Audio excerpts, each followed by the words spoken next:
Hello and welcome everyone. Today I'm going to show how to create an Instagram account. Firstly, you need to download app. That's why tap on Play Store. Now search Instagram on Play Store. Tap on Instagram and you need to tap on install. After your app will get installed, tap on Instagram. Now you need to tap on create new account to make an Instagram account.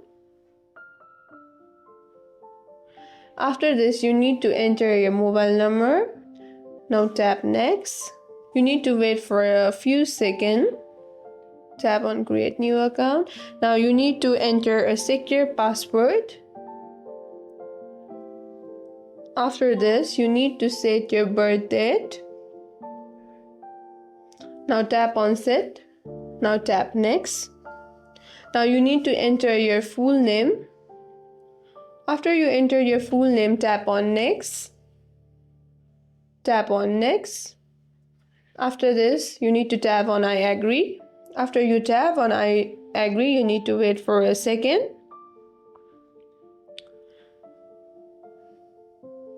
Now you need to tap on next. Allow.